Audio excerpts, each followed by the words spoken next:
Okay, good evening, everybody. I just want to test the mic and video and the okay, kindly indicate by just lifting your hand so I can see a wave. If you hear my voice. If you wave your hand, I'll see that. Okay, thank you. So you see me as well? Okay, good.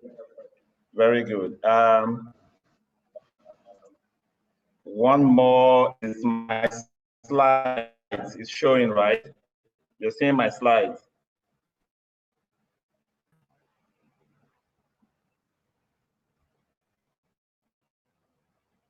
Are you all seeing the presentation?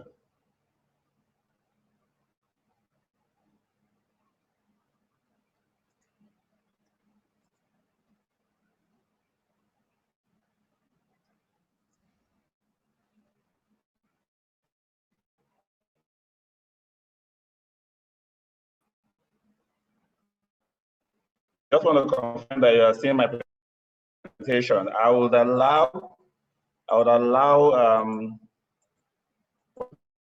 to be able to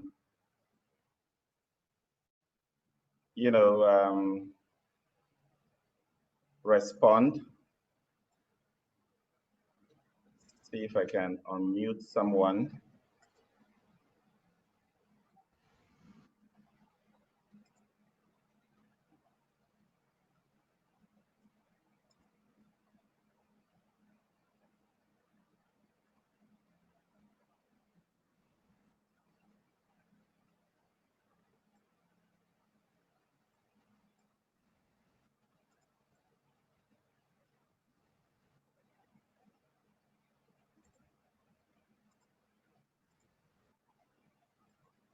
Okay.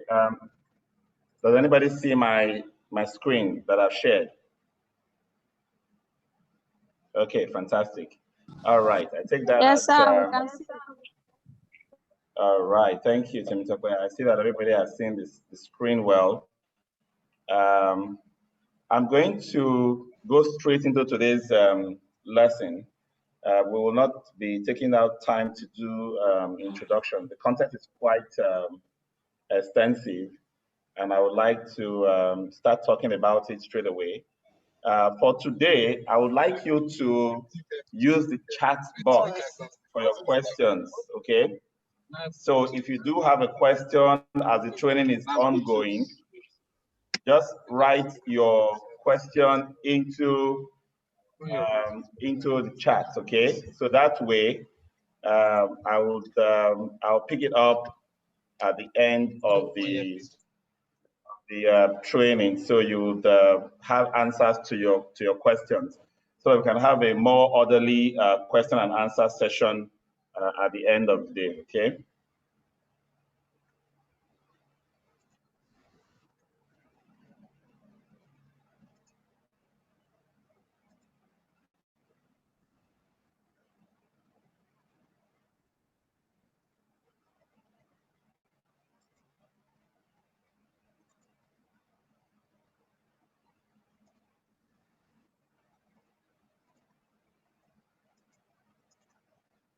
Okay, so today we are looking at emergency preparedness and business continuity. So in this lesson, we want to look at something that FMs don't usually arm themselves with. They tend to just be reactive.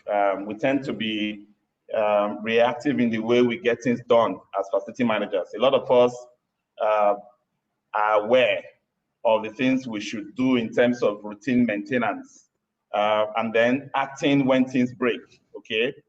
But when it gets to the area of being able to foresee situations that can cause disruptions to our operations and our businesses, we tend to not have a plan in place. We tend to see things as emergencies, meaning that there was nothing we could have done about it, okay? By the end of this class, you will realize that there's so much you could have done about virtually everything that could go wrong in your facility. Okay. So I'm just going to ask, allow you one person to speak. I want to find out why you are not, why you're raising your hands. If you're raising your hand, please let me know why you're raising your hand so that I can hear yours.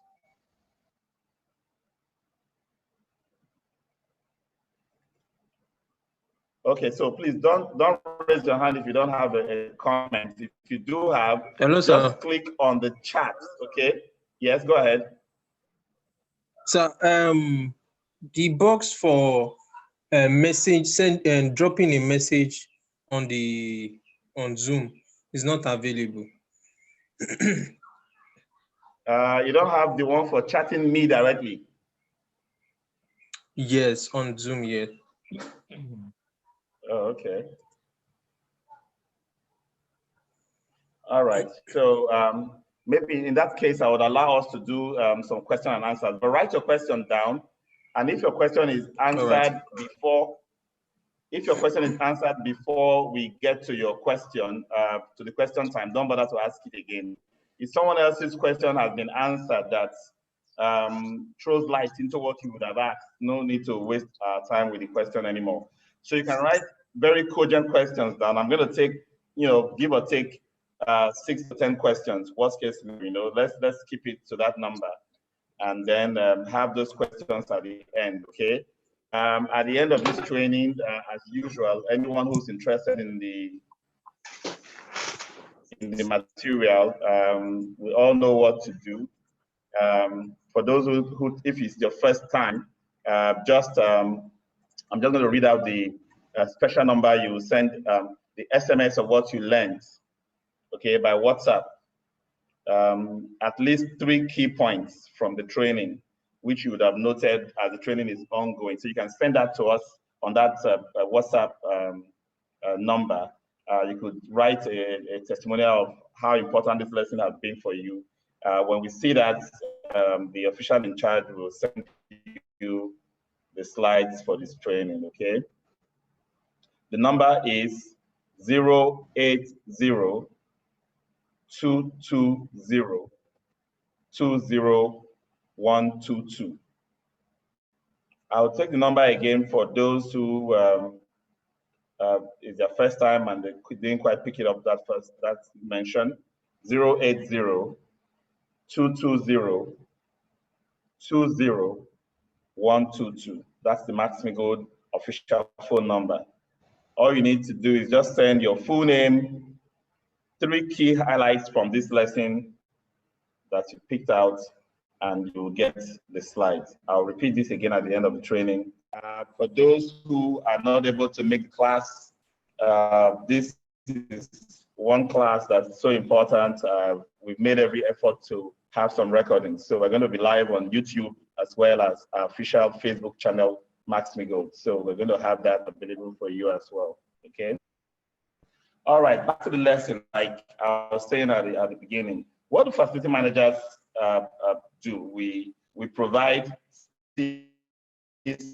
services to enable the function of the core business.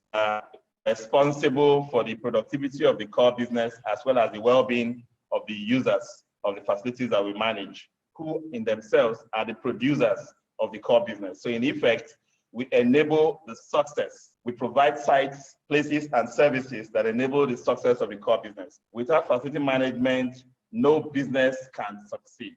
So places in terms of the space, in terms of management of the space, in terms of health and safety, in terms of economic, in terms of well-being of the individuals is part of our job, okay? And services in terms of, water, electricity, air conditioning, all of those resources that make people able to work in the space and deliver results to their organizations, okay? So we are responsible for that. But what happens when it don't go as planned? So the best FM is the proactive FM.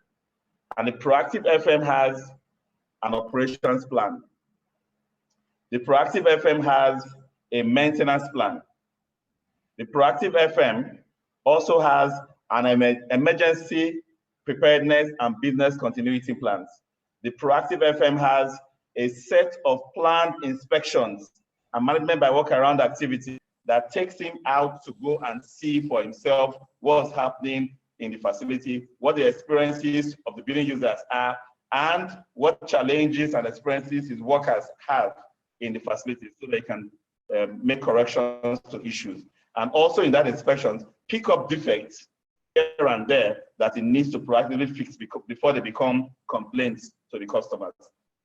The proactive facility manager does not dwell on complaints and requests. Instead, proactively picks up things and fixes them before they become complaints and requests from the customers or the building users, okay? Now, we are looking today at a topic that will help you as a facility manager elevate yourself in your career to more strategic thinking, to more strategic level.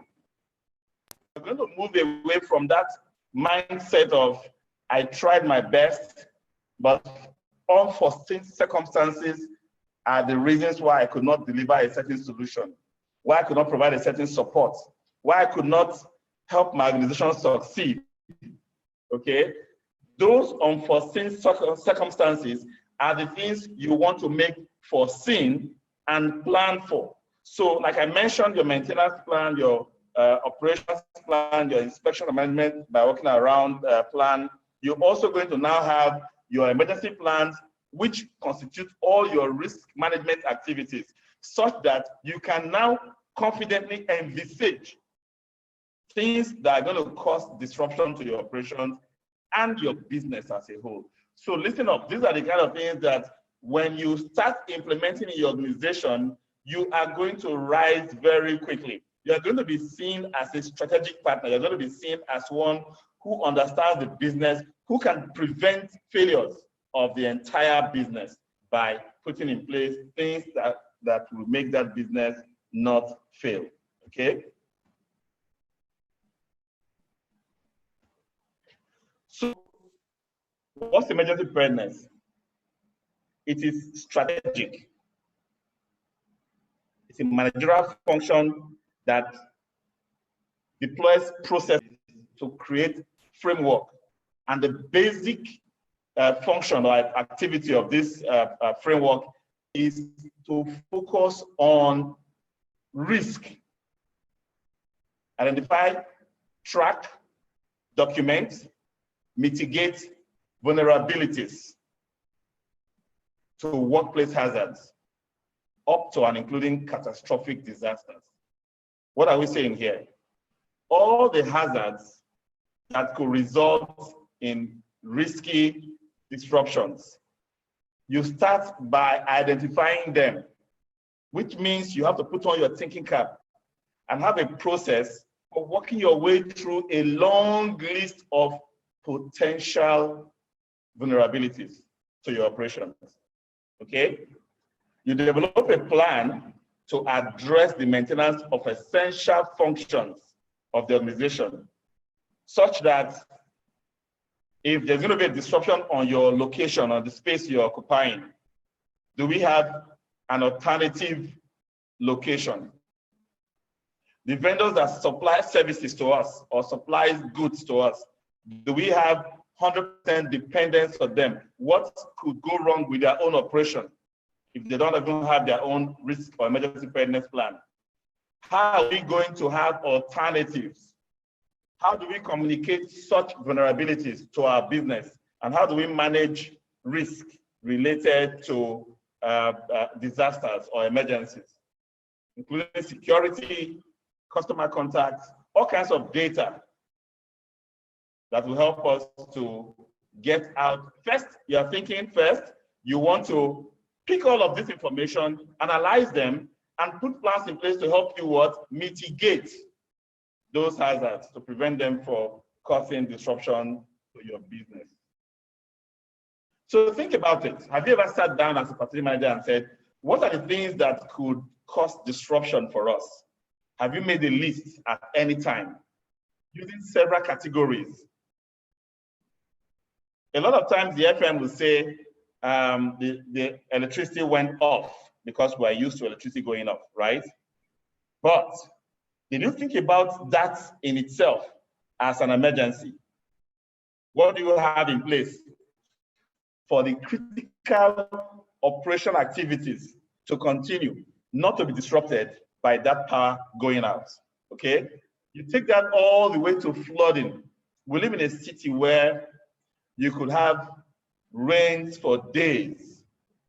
And as the rain goes on and on and on, depends on the severity or the volume of rainfall, you begin to see streets well up, floods everywhere, facilities being vacated, access being blocked, drainages are all clogged.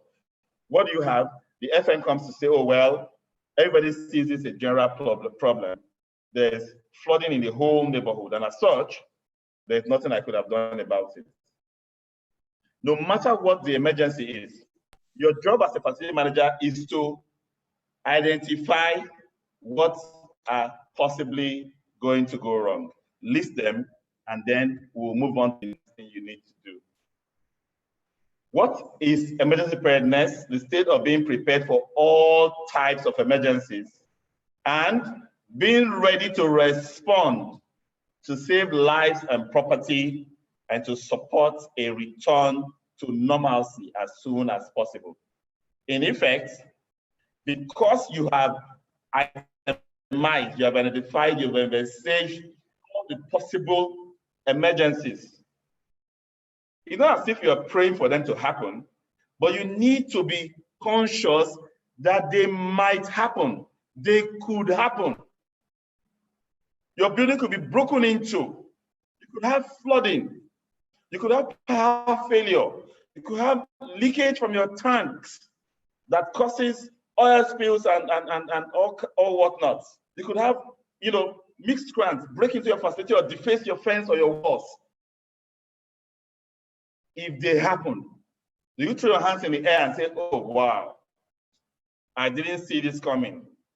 I didn't expect that this will happen, and as such, I am not prepared. What this lesson is going to teach you is to prepare for the worst at all times. Now, even after you are prepared, you now have a good emergency plan. When those events materialize or begin to happen, you need to have a separate plan called your business continuity plan. This plan now looks at your critical operations. What are the activities that must continue no matter what for your business to remain in existence? If you know those activities that must continue, you now need to have a recovery plan, a continuity plan that ensures that those minimum activities must continue no matter what happens. So even in the midst of a disaster, a very serious disruption, those activities that will keep your business organization running must continue. That is your business continuity plan.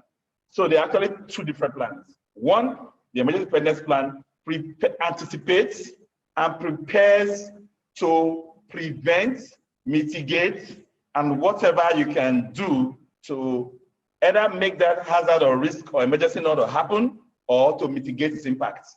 That's exactly what the emergency preparedness plan does. But the business continuity plan is put in place to ensure that your business core activities can continue, even in the midst of an occurrence. So try to separate those two. How do you prepare any of these plans? As facility managers, you really should form a team that you are part of. Because what we're talking about here is the survival of the business. You are not 100% saddled with that responsibility. You do not always have all of the resources to roll out an emergency plan. You may not have the powers, or you may not be at the managerial level in the organization to take decisions about alternate locations for work, about putting in place things like cloud servers to support the IT group, about putting in place measures for employees to be able to work from home. You may not have all the powers. So you must have a multidisciplinary team put together that includes someone from finance, who has his eyes on the budget and approvals for fund spending, someone from human resources who knows everybody that works in the organization, who also is quite familiar with the roles and criticality of those roles for various departments. Of course, the FM should be. Someone from the public affairs, someone that is in charge of interfacing with the public, managing the perception of the public about the organization.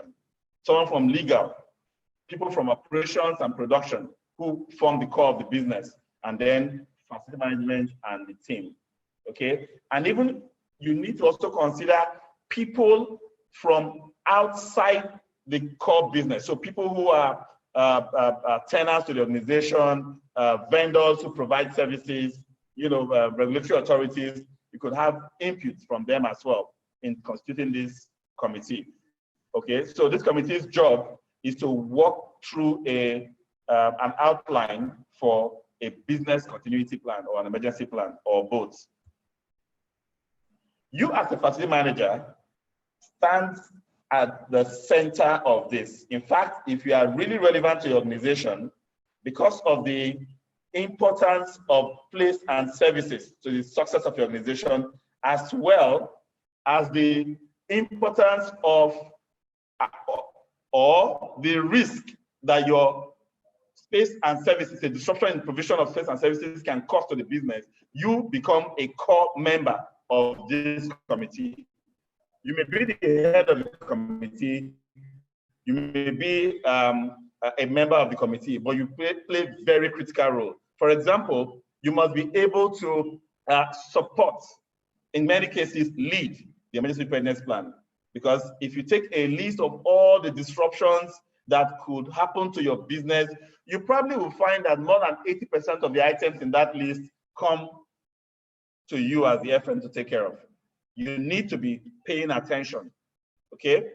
Then the risk management plan. So for every item you have identified, there's a way to prepare a risk management plan, which identifies the risk, quantifies and manages the risk, and have a mitigation process. We're going to look at that today, which is going to be core function as an FM. Develop emergency management plans and procedures, metrics, and tools. So you need to have the plan, procedures for implementing the plan, how to measure execution and success of the plans when the plans are activated. Okay, those need to be, you need to think through those, and how to oversee simulations and exercises. We call these drills in facility management. So a lot of us do a lot of some of these activities where you say, oh, people should come out and alarm has sounded. We're having a drill, a fire drill, for example. A fire drill is just one tiny bit of activity in the outline that makes up an emergency preparedness plan. Fire being just one potential risk factor. If you identify so many other risk factors and put them into a plan, you will find that that drill for fire becomes a single drill. There will be so many other simulations you need to put in place, okay, to respond, to show that you have a plan and the plan will work and that you can activate the plan when the need arises. Ensure security of systems and services. Participate in and support the organization's business continuity program. Develop business continuity and disaster recovery plan. Prioritize facilities, operations, and systems. Define protocols for initiating the plan. Define metrics to evaluate program effectiveness. These are some of the core functions or areas where the FM should have competence, minimum competence. Why do we need to be able to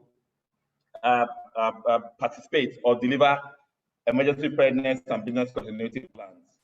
First, you are responsible for the safety, security, and well-being of every individual that occupies the space you manage. First thing, safety of people, preservation of life, and then protection of organizational assets. Most organizations will invest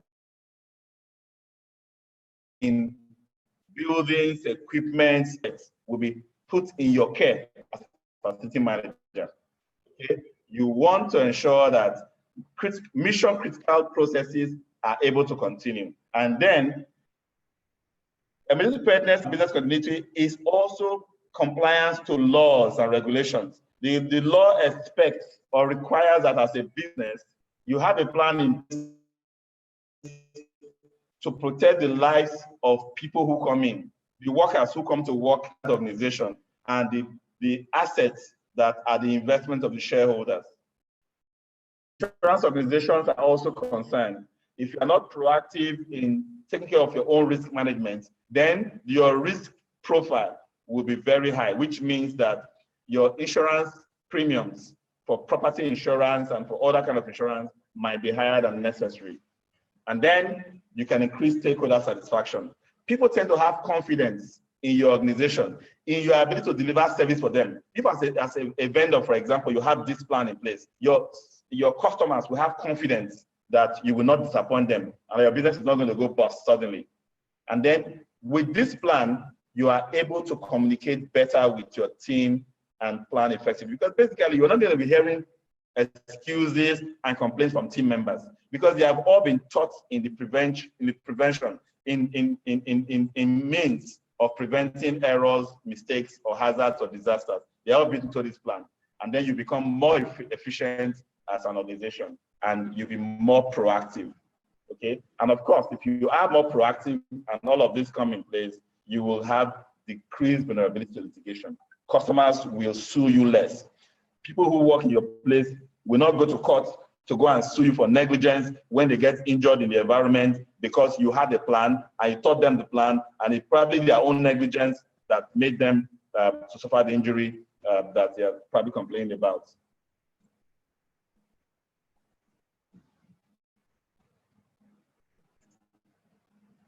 Okay, so what are your focus as a facility manager? You focus on your peer. Your people is they are your number one. Then you focus on your what? Environment. That's the E. And then you focus on what? Your assets, your business. And then you start worrying about the reputation of the organization. In that order, okay? So don't worry about people finding out that there was negligence in your organization first. Save lives instead of covering the information first. If lives are saved, then you can go deal with your reputation later. What's the process for managing your risk? I've stressed this extensively. It starts with identifying and assessing the risk. I'm going to take you through some of the steps you can take to identify and assess the risk. Once you do that, you now need to look at your business. In fact, this identify critical assets and processes is actually at the core of what you are doing, because you must be familiar with the business, with the processes, with what your business organization is doing. It is based on your understanding of what we want to achieve and how we are going to achieve it. You will now know the particular processes within that system of activities that are critical, that cannot fail. It's like understanding what your bottleneck is in an operation, okay? But as soon as you know that, you identify the risk, you are now able to develop risk strategy and then implement the risk management plan. While doing all of this, you are monitoring, evaluating, and revising as appropriate, because the circumstances can change. A risk today may no longer be a potential risk tomorrow. A new risk might have cropped up. Maybe you change machinery, maybe you employ new staff, maybe the conditions change or you move location. Any of these factors can automatically affect or impact the risk profile that you thought you have carefully laid out. So, two of the tools that you can use for risk management, okay? The first one is your risk management matrix, okay? In fact, both of them are a table and a risk management plan or schedule and a matrix that helps you to quantify the risk. Because once you have identified the risk, you need to quantify it so that you can focus on the ones that are most critical, the ones that are going to cause the worst damage to you, okay? So you itemize. So typically, how do you evaluate a risk? If you are, I'll give you a typical example. If you are molding blocks for a project, okay, and we are in rainy season, one risk is that you could have a rainfall that could disrupt work, that could destroy the blocks that have been molded, or even worst case, flooding that could wash away your sand and your materials in the middle of an operation. That's a risk, isn't it? How big is this risk? The simplest formula for quantifying risk is to assess its probability as well as its severity. Let me break this down. Probability, how likely is this going to happen? Using a scale, 1 to 3, 1 to 5, for example, you can say in rainy season, the probability of rain coming in the middle of the day is very high, right? So I can give it a rating of 5, almost certain that it will rain. In dry season, that probability will drop to probably 2 or 1.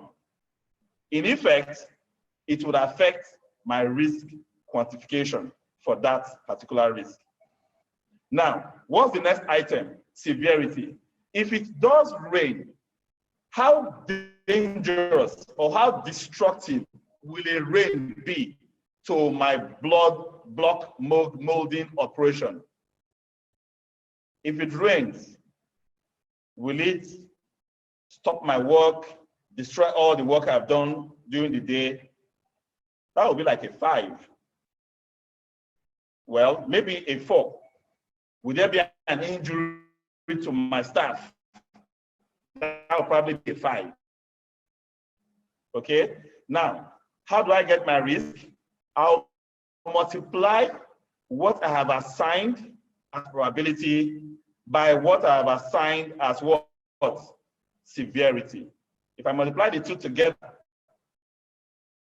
in the case of molding blocks outside in the open, not shaded area in rainy season, I'll probably be talking about a probability of 4 that it will likely rain, and a severity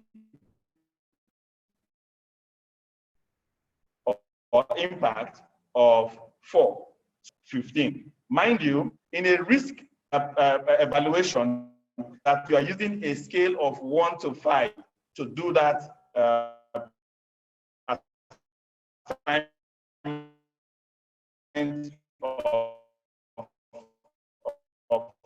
of quantity for each of 25, 5, and worst case scenario for severity.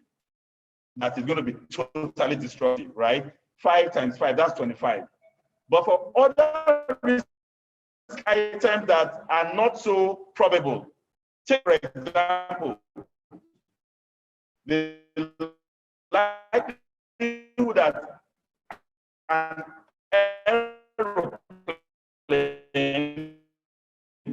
is going to crash into your site is going to be very improbable, especially if you're not living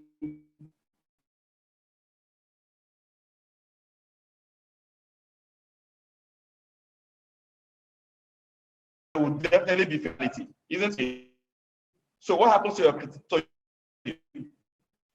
is all the way to 5.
Okay.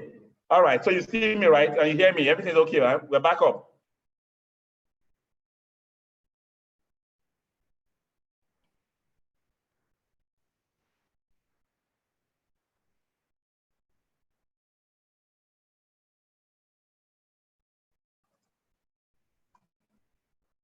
Hello, guys.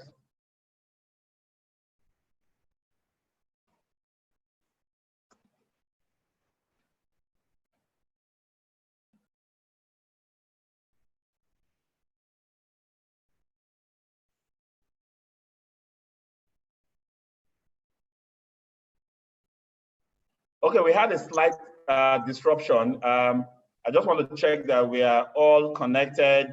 You see me well, you hear me okay. Yeah, I can hear you. Yes, sir. All right, thank you. Yes. All right. I can hear you. Yes, sir, we can hear you now. Okay, good, thanks.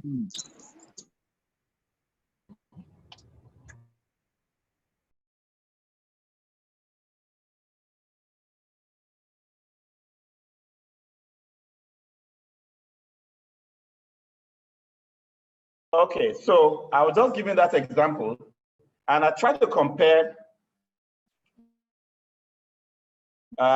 the aeroplane crashing and the rain falling.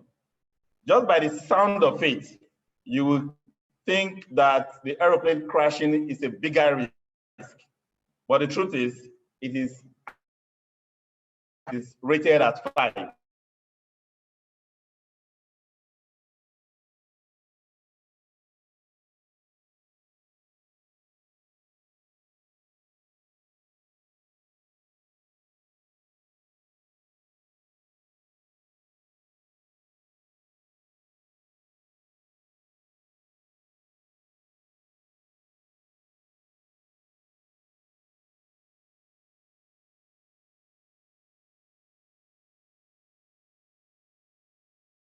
So in essence, if you do risk evaluations using this method, you are able to more objectively specify what the risk is at any particular time.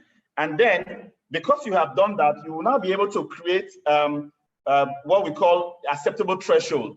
I'll talk about that in a little bit, so that you may not be able to put plans in place for every risk item. Risk items below a certain threshold, you will tolerate. You will just ignore them. If they do happen, it's fine. We'll deal with it because the risk level is low. Whereas risk levels above a certain threshold are termed dangerous, and you must have plans in place for them. Okay. Now, but if you want to make that a little bit more robust, because certain risk items or certain hazards will materialize faster than others. Okay. Because certain risk items will materialize faster than others, you also bring that into the equation. So you add the speed of onset. Okay.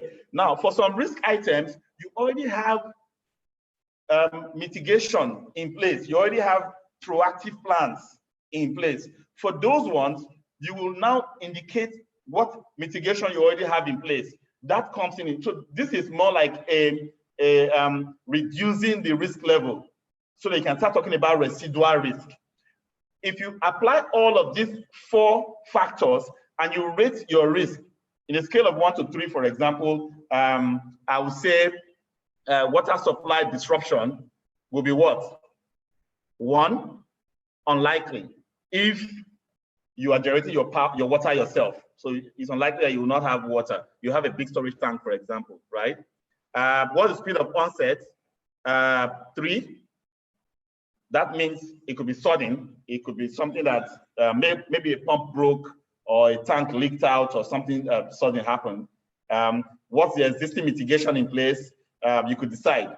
On a 1 to 3, if you have a very strong mitigation, because you're going to multiply all of this to form your risk rating, this now becomes like the flip side. If you have a strong mitigation, you give it a low number. If you have a weak mitigation, you give it a high number, okay?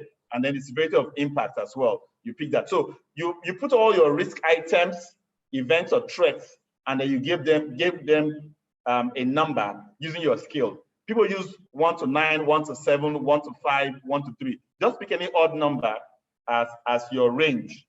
okay, and use that to assign risk to factors to probability, speed of onset, mitigation, impact, and then multiply all of them to get your risk rating, okay? And then once you have done your risk rating, you now rank them. The highest risk item goes up or goes down, and the lowest one. So that way you can now draw a line and say risk. If I'm doing a 25 5 by 5 matrix and maximum risk is 25, I can say every risk below 9, I don't want to make plans for, because they're insignificant. There's no need putting money, budget, time, and effort preparing for such emergencies, because it's not going to be a big deal anyway. So this is what I was speaking to. You develop your risk strategy. Use 5 basic approaches. You could tolerate. Tolerate simply means you do nothing about that potential risk. Okay?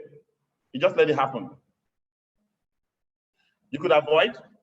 Avoid means stop that activity altogether. So what this simply means for our operations, our business, means if you've evaluated the risk and you want to apply avoidance, it means stop that activity. If you still have to achieve that goal, you may want to put in place another activity that has less risk. So you have avoided that risk altogether. You could prevent.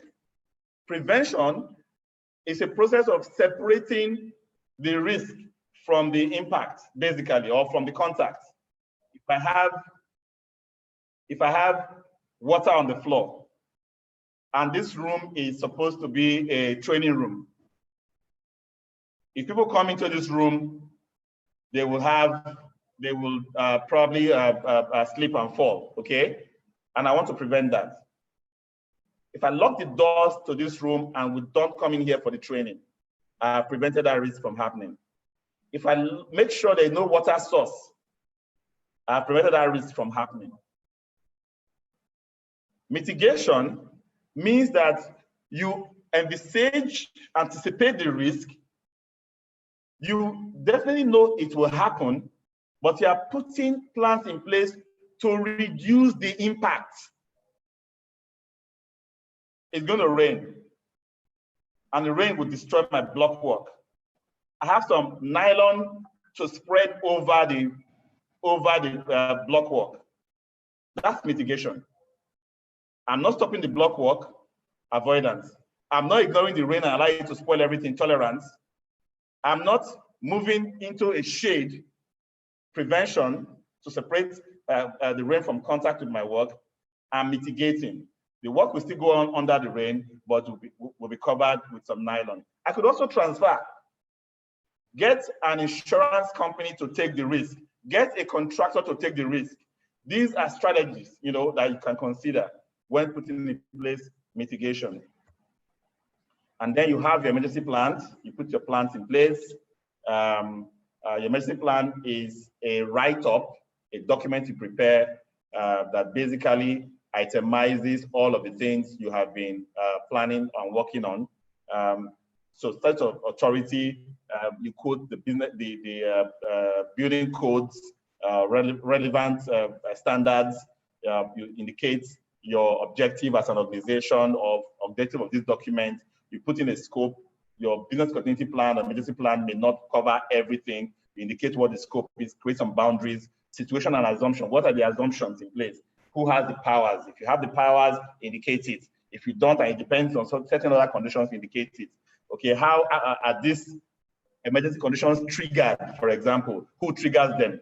What is the organizational hierarchy for responding at different levels for different types of emergencies? That organogram is also important.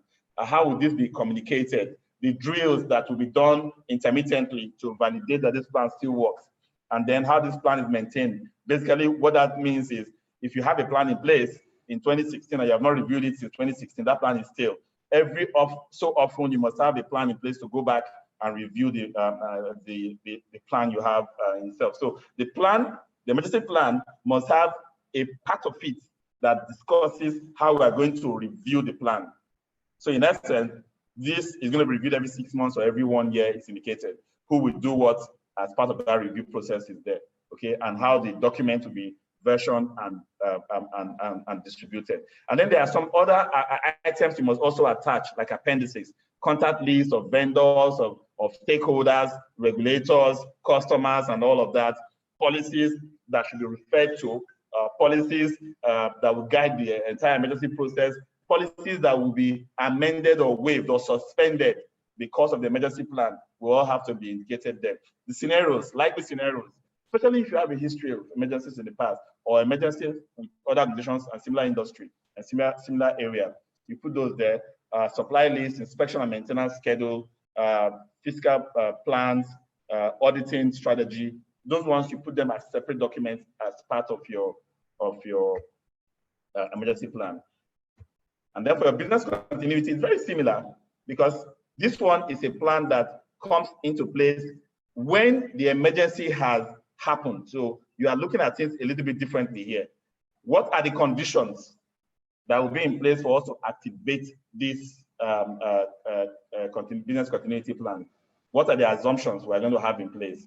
Requirements for the continuity, contingency operations plan. So this is where you actually indicate all of the alternative sites, communication systems, power provision, servers, all of those, they come in here. Process for reconstituting. So basically, if we are disrupted, and for example, COVID has disrupted us in the last couple of months, how do we get back in? That process comes into this plan, okay? Continuity of data operations and additional documentation. So data security, access to processes, access to approvals and the work that we need to keep doing, and training plan for everybody in the organization. Everybody must know what their role is in the plan as well.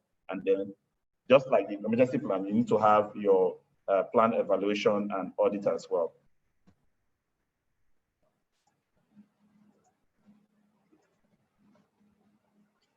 So how do you implement the plans? You just read the plans, make sure everybody gets it, or at least everybody that needs to play a role.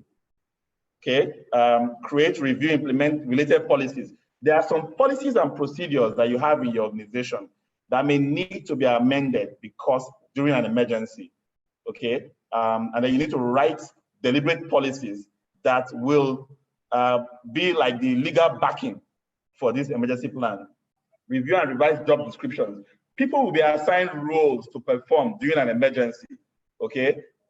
People will be assigned as fire wardens, people will be assigned as HSC floor reps and all kinds of roles and incident commanders. These people, normally we have their day job. They will have their job normally. It's not as if emergencies is what they are sitting down to wait to act before they will have a job, right?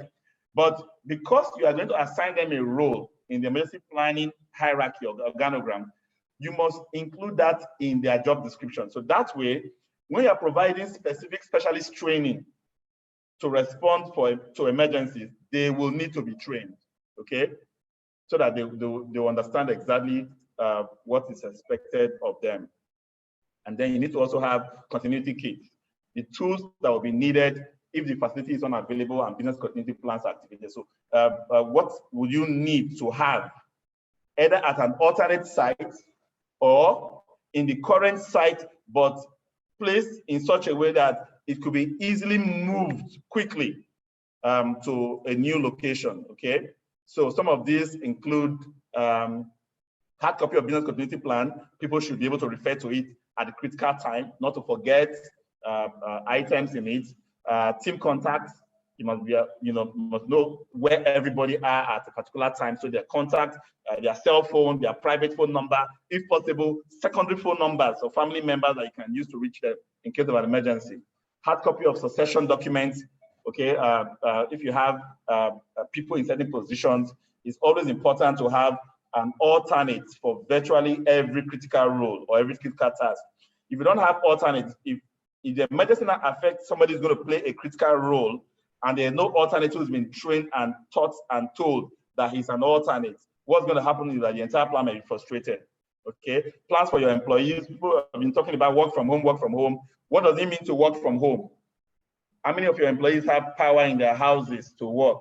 How many of them have devices? How many of them have internet that is, that's not going to fail them? Okay. Critical internal and external contacts, hard copy phone lists of employees and vendors, computer and communication equipment, temporary work supplies, emergency response supplies, and personal supplies. It is not enough to say go and work from home as the business continuity plan we have. The plan should indicate what is available in the home, what kind of conditions are in the home, what kind of supplies and resources are available there to be able to work, okay? If it's not there, you are sure going to have a plan that is not workable. All right, so let's look at a few practical approaches. You cannot do your emergency planning without involving the emergency agencies of government. Okay, we have LASEMA in Lagos, talk about police, talk about the fire department, the utility providers. You need to have a kind of rapport with them. You need their inputs into your emergency plan, because many of the items your emergency and business continuity plan will involve contacting them and expecting them to respond in a jiffy. Okay, so you must know them, you must parley them, and to manage them through the entire period of normalcy. It's not only when you have emergency you remember them. Remember them for other times so that they can have you in the front of mind, yeah, so they can think about you and respond as quickly as possible. Prepare a vendor list. Okay, so you know who your contractors and your consultants are, you know how to reach them, you know those, you don't have a very tiny list, one or two persons that can do a particular thing that's critical. You must have alternatives. Okay, determine possible evacuation routes. So in case there's a roadblock, there's a riot, how people get out of the endangered area quickly. Okay, evacuation routes need to be considered. So you have a map, and mapped out, this is how we normally go, but in case of something happening here, we'll go this way. If it happens this way, we'll go this way. Okay. Then workplace. Many organizations now are beginning to consider alternative workplace. In fact, before the current pandemic, it used to be the norm to have an alternative place where if something goes wrong here, there's flooding, there's power failure, there's fire, we'll just resume somewhere else, right? But all of a sudden, we're now faced with another kind of risk that was not common in consideration, where we cannot even meet, where we cannot even come together. Okay, so if you have not considered work from home in the past as part of your business continuity, it's now part of your business continuity, not central to it. Okay, and then a plan that includes alternate facility location that takes full advantage of employees' ability to work. Okay, think about your vendors, think about your suppliers, have your contracts with them not locked in such a way that there will be no obligations during an emergency. Okay, so have those contracts drafted in such a way that the emergencies you have identified that are potential disruptors in your business or your organization are also captured in your contract, so that they too can prepare and know that they have an obligation or a role to play when things go south. Okay, and then address employees' needs. In times of emergency, I can assure you, psychological and mental stress can lead a lot of people to withdraw and do things incoherently or not sensibly. So address employee needs. Be sure that they have some means of conveniently doing the things you expect of them. Okay, and then keep them informed, keep them in contact throughout the period as part of the process. So don't see it as we have an emergency, everybody takes care of themselves. No, we have a role to play in ensuring that people are stable. We are like the resource persons. We are like the support givers or the caregivers when this kind of situation occurs. Okay, and then while you are protecting people, you're also protecting your assets from destruction excessively. A lot of times you see a fire going on, and then you see hoodlums looting the office or looting the business or looting the shops. So while you call the fire authority, Don't forget to call the police. Let it be in your plan. You're calling both the fire authority and the police, because you may wake up, the fire took out just 10% of the space, but the remaining 90% have been looted, and you wake up with zero after a small fire. So be conscious, okay? Security to protect employees, and then investigation of the incident. So whenever there is an emergency and you have finally walked your way through and you now survived it and you're now okay, right? Don't just say, well, thank God, that's over. You must take the entire organization through a lessons learned process where you analyze, you investigate, you analyze, and you come up with improvements to your emergency planning and your business continuity kits. So they are improved. You provide the necessary information to the proper authorities and to insurance companies to ensure that everybody understands exactly what happened and it's not going to happen again. When you have a plan, it's important that you test it. Testing your plan means that you are able to use it. You know when the occurrence is happening, that the plan is available, that you will be able to use it, that is going to provide you the kind of succor, the kind of resource that you need, the kind of solution you need. Not at the time that something has happened, that's when you now realize that, oh, this plan has not been revised, or there's something we should have thought about, or an approval we needed in the middle of this pressure. You need to ensure that the plan is complete. It meets all your objectives. Team members understand their roles and are able to understand it so well that they can act even under pressure. You know how it is when you say, I know how to respond or deal with a particular task to the extent that if you wake me from my sleep, I'll be able to act on it immediately. Yes, that's how emergency response should be. Procedures should be clear and correct. Resources, systems, supplies should be adequate. It's not in the midst of a crisis, you now want to pass through 5 steps approval before you get approval to implement an activity that's going to lead to recovery or that's going to help the business be sustained. Okay, those should have been built into the plan, and those approvals should have been sought and renewed as frequently as possible as required by the process or the policy of your organization. And make sure the plan is accurate and implementable as well. Also, think about the risk that you have walked through. Those lists of risks, very often they will change. Very often a new set of risks will need to be added. And many other risk items that you've been planning for may need to drop, because if you do a new risk evaluation, you'll find that the risk you have been making plans for in the past may fall below your risk threshold. So you drop them off and you identify new risks that are now higher in magnitude to plan for. Have the risks changed? You must ask the question. What about the organizations? Have the organization's facility vulnerability changed? Have strategies proven effective in the past?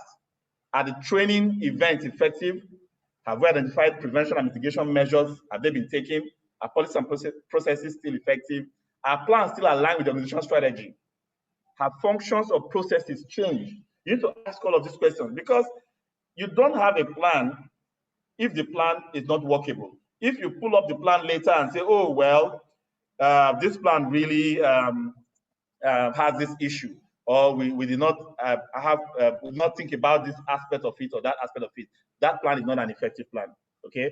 And so we must be very conscious to ensure that the plan is complete and workable, okay? All right, so that's where we'll wrap it up. I think I'll be able to fit that into a 55 minutes presentation. That usually runs for 3 hours in a class setting for those who are in the Mastercraft diploma program. That's typically what you get. Okay, so I'm going to open up for questions now.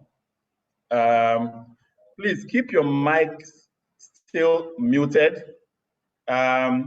If you want to ask a question, just use the raise hand function. For now, please remove all the raised hands first.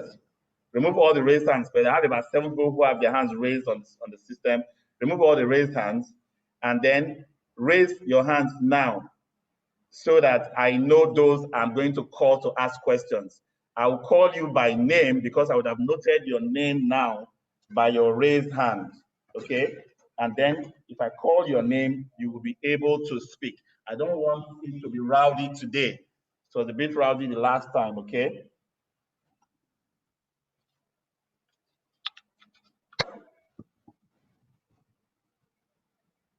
So I'm seeing a few raised hands.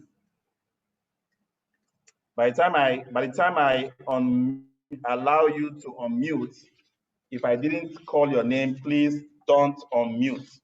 It's as soon as I call your name that you would unmute, okay? All right.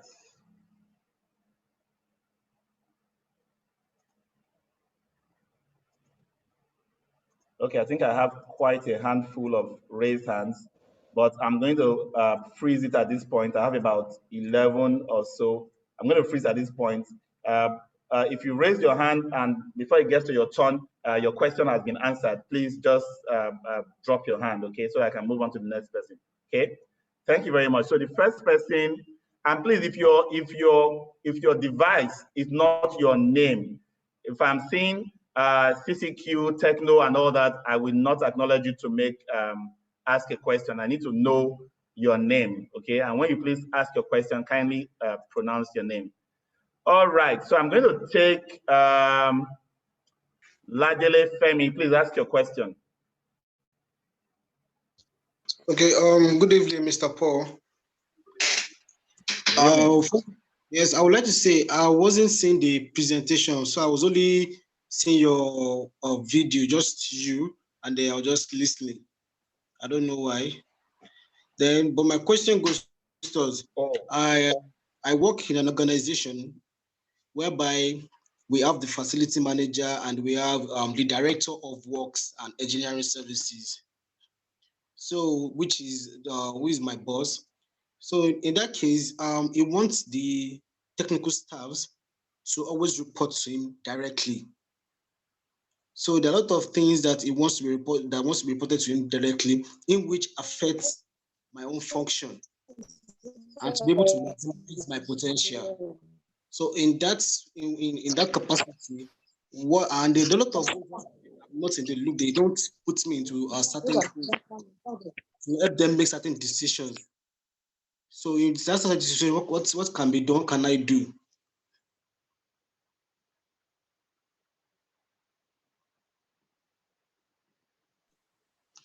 Hello.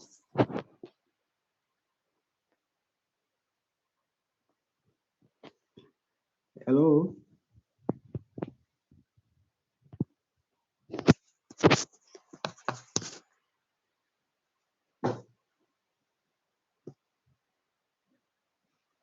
All right, we are back. Sorry for that slight disruption. It was an internet disruption. So, Femi, I can answer your question this way.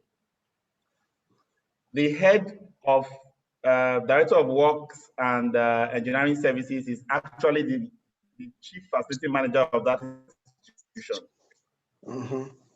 So if they give a title of Facility Manager to someone under him, does not reduce the fact that he's the Facility Manager of the organization, okay?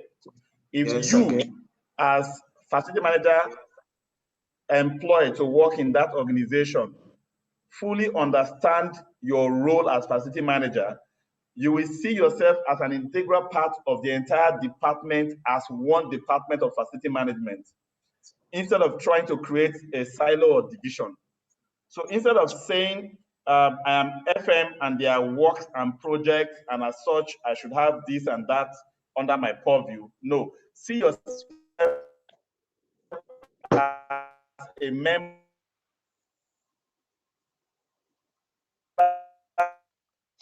what's wrong with this network? of the overall team. That way, you will be able to take ideas to him that will enable him. Okay, take for example what we have discussed now, measure preparedness planning. You can work out some analysis on your own, some processes, some procedures that you take to him for consideration and see if he can put his buy-in into it. That way, he begins to see that you are operating not in a silo, but as part of an overall team. In essence, most organizations that have those roles, it's because the organization have some constitution or are working in the past and have not adopted facility management as that core function that supports the business. Okay, so don't see it as people bypassing you. Find ways to get yourself embedded in the organization. Okay. Okay. Thank you very much. I'm going to ask Samson to speak now. Samson, please unmute yourself. I'm going to unmute you now, Samson, if you're ready.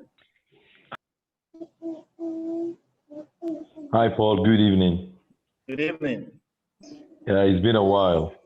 My is not a question. It's just an encouragement for the yeoman's work you are doing for facilities management and Nigeria as well.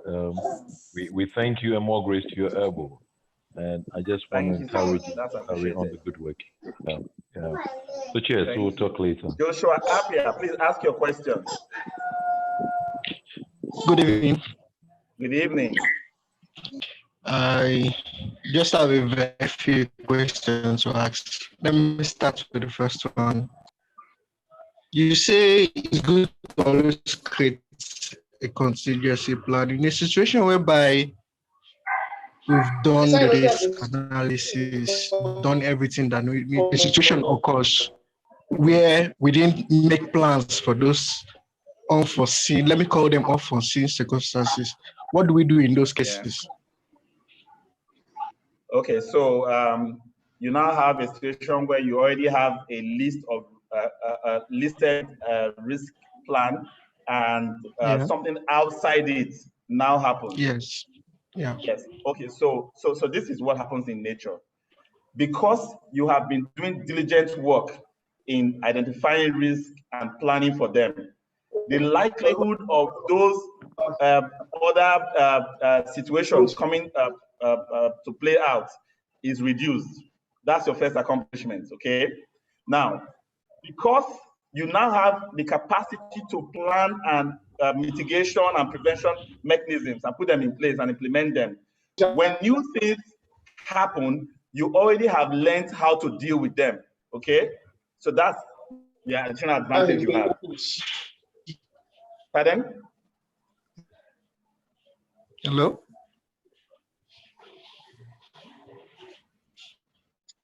Okay, so that's question. I'm going to go to David Asoroye now. Please ask your question. David.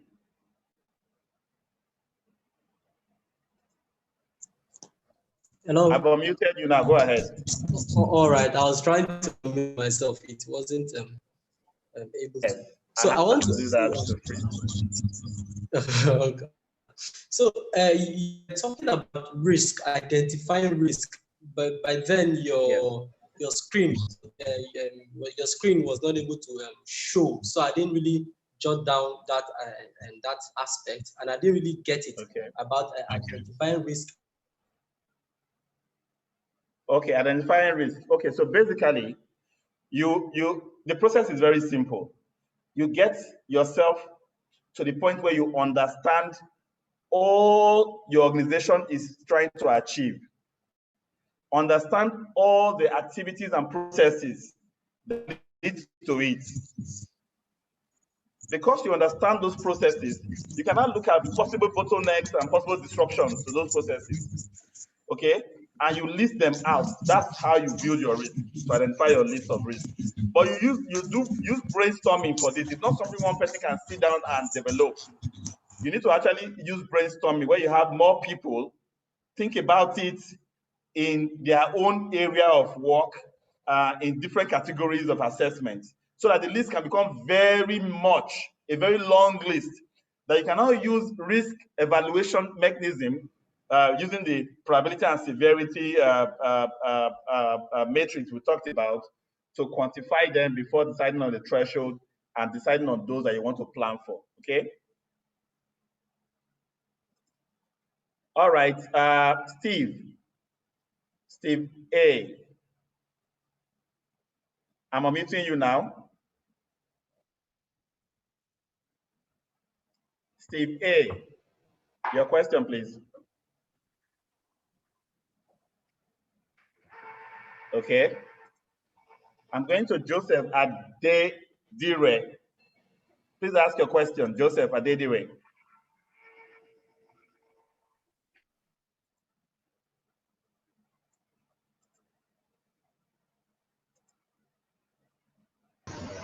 I've just unmuted Joseph. If you want to speak, go ahead. Good evening, sir. Thanks for this program. We really appreciate your effort. God bless you. My question is this. I'm asking a question about mitigation. You said that mitigation is whereby you know that something will occur, but you put things in place to reduce the effect of its occurrence. The impact, yes. Yes. The impact.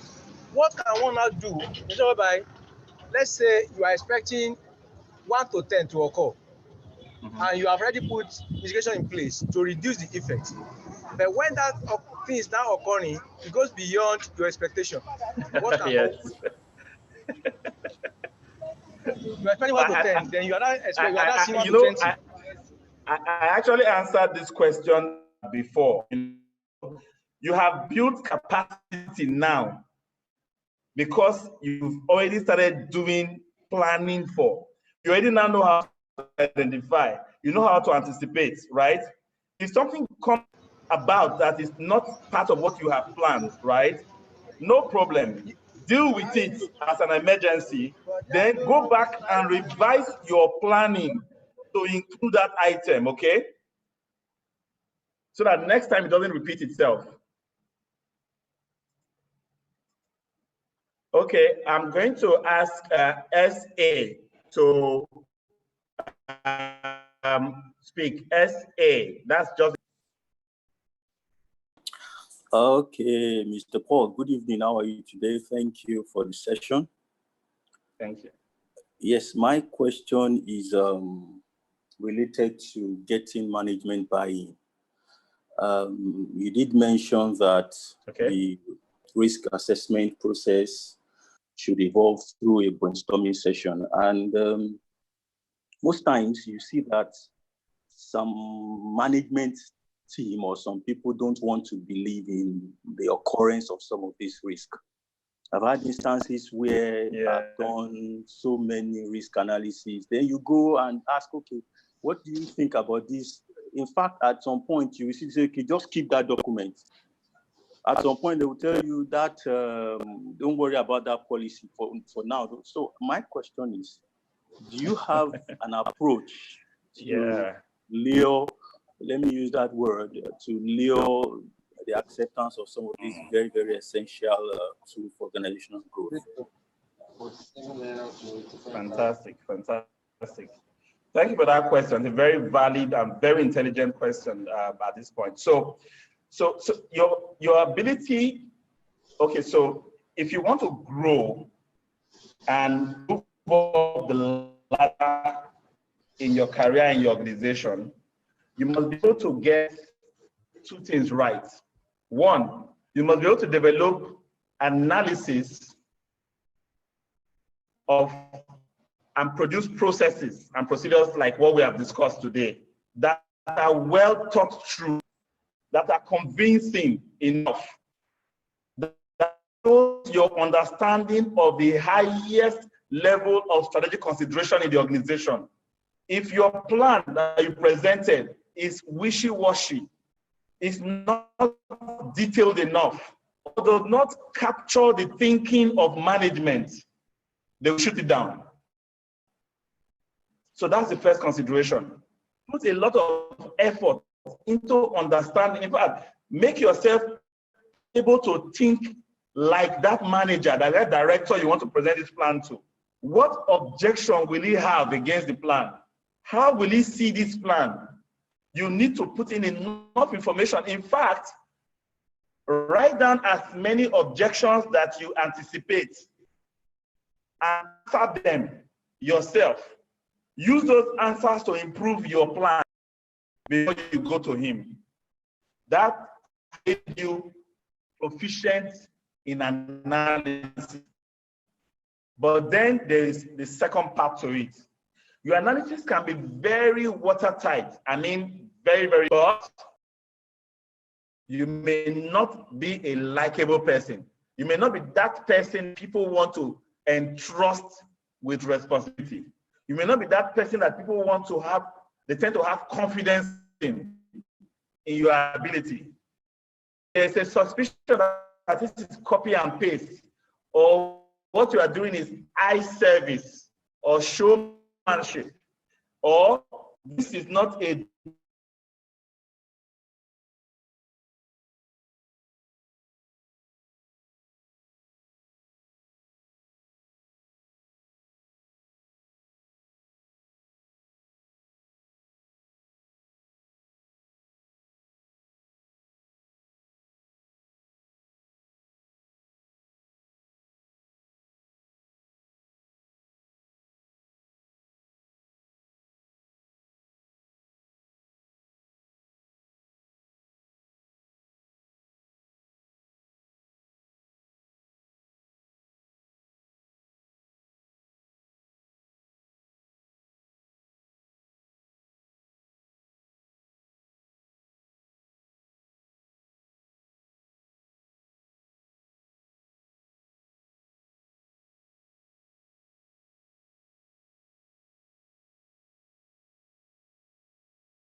Hello, good evening.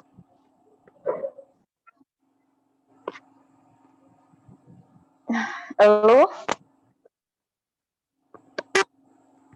good evening, Mr. Paul. Can you hear me?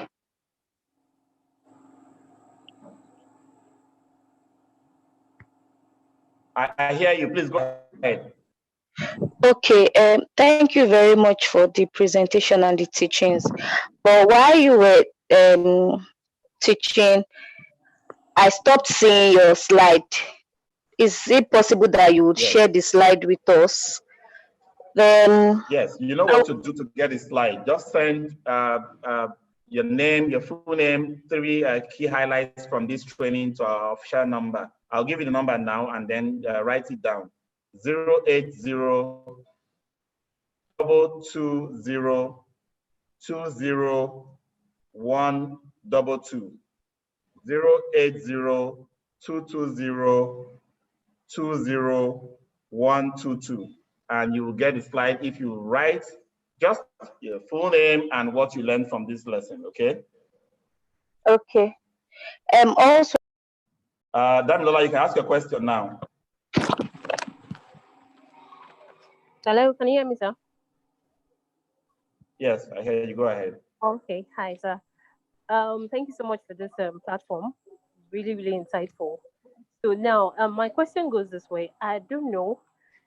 We can plan for risk, But I don't know. There are sometimes you plan for so many things, even PPMs and all that during the year and all.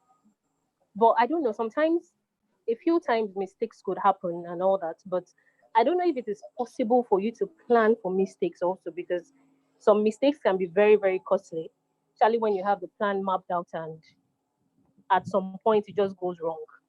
So I don't know if there's a way we could plan for mistakes. I don't know if my question is clear enough, or I could just give an example so you could understand better. Hello. Situations in the past where Hello, sir.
Hello, guys. Okay, so let me give you, so when I hear all of the questions that have been everything, let me give you a typical scenario of what's happening right now, okay?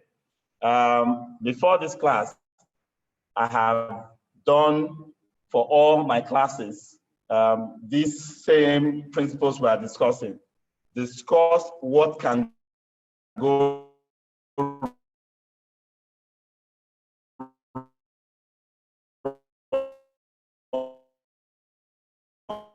extensively, narrow it down to number one problem, which is internet connectivity.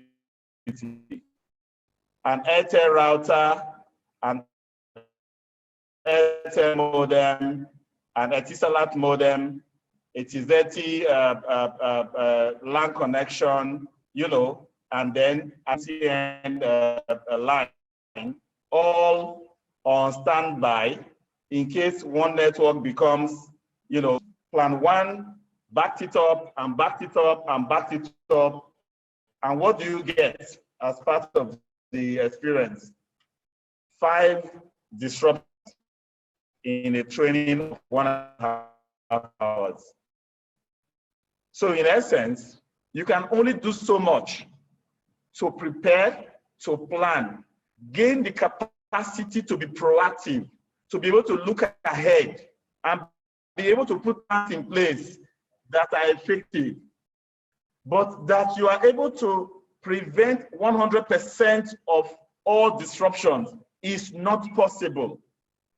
Do not be in a situation where you are asked a incident happened or so emergency happened. What were your plans?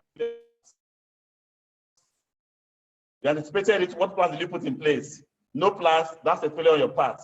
If you had plans in place, you have thoroughly anticipated it, then you have succeeded as a professional. And that's the point. So in essence, when your question is about items that were not in your plan, then I will tell you your plan was not complete. If there's anything that happens that was not anticipated or envisaged in your plan was not done well. Okay? So I'm going to take one more question from Marcus. I'm going to unmute you now.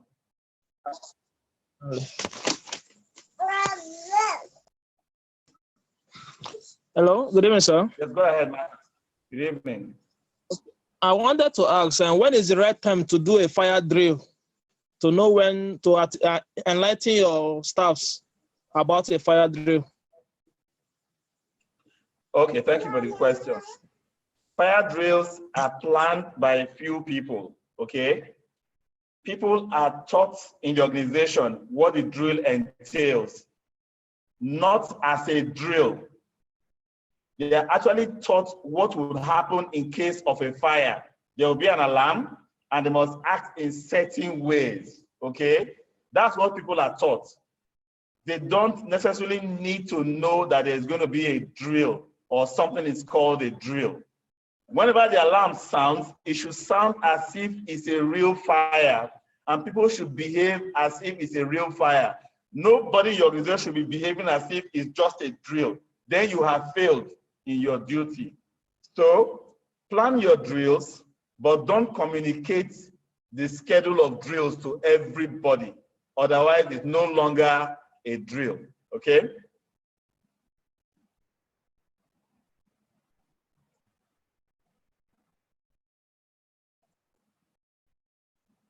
All right, thank you, everybody. I'm going to close the class here. You can follow the live recording on our social media platforms, Facebook and YouTube. And if you have more questions, please, that number I gave is a WhatsApp only number. Kindly send your questions to that number, 0802-2020-122, and all your questions will be answered.